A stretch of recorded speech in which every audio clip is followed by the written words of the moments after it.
back to News Channel 34. I'm Jim Emke. Time again for Wild Encounters, and a very special visitor here today. And, well, of course, you're always special, Patty Searles, our education curator from the Binghamton Zoo at Ross Park. But I was actually referring to Peabody the Wallaby, who's a new resident of the zoo. Tell me about Peabody. Well, Peabody is only about 9 to 10 months right now. He's still quite a young wallaby. And as you can see, he has just the softest, most beautiful fur.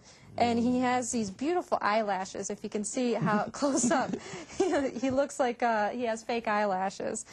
And wallabies are native to Australia, just like the kangaroo. A lot of people think they are kangaroos, but they're a little bit smaller. Full-grown Peabody will be about 3 feet tall. Okay. And you're hoping, you already have 2 female wallabies, you're hoping that perhaps you might have some wallaby babies in the future. Yep. Peabody's going to stay on the education programs until he gets a little larger, and then this summer he'll go up with the 2 girls that we have. And yes, we are hoping for a little love between the wallabies, so hopefully they will breed successfully.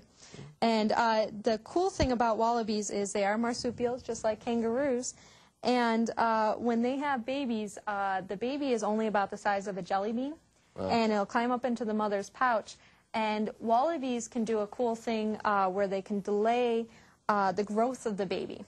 So a female wallaby can have 2 babies growing at 2 different times within her pouch. Oh, wow, that's interesting. What are their personalities like? Well, he's very easygoing right now, but he is a male, and when he gets a little older, he'll get a little hormonal, and then he won't want to be handled quite as much as he does now. And you can see his legs, he has very strong legs, and what he'll do is if something threatens him, he'll kick out at them. Okay. So they can be dangerous when they get full grown. Wow. And let's talk again about this coat. I know you already mentioned it, but take my word for it, it's very soft. Yeah, it is very soft. And in Australia, they can be used for their fur by humans. They're also sometimes used for meat and such. But they are herbivores. They just eat plants, so they're not too much of a threat to most things. Right. And now Peabody replaces another wallaby that unfortunately passed away. And you know, it seemed like the community really responded. Were you surprised by how popular the wallabies are and the response? Well, we knew they were very popular animals, but we did have a great outpouring from the community. We had people send in donations and such, and actually those donations went to purchasing Peabody. And they're just great animals on display. And it's very sad what ended up happening, that goes kind of back to what they are in the wild. They're very high-strung in the wild. If something startles them, they just try and run, and that's really their only defense other than that kicking.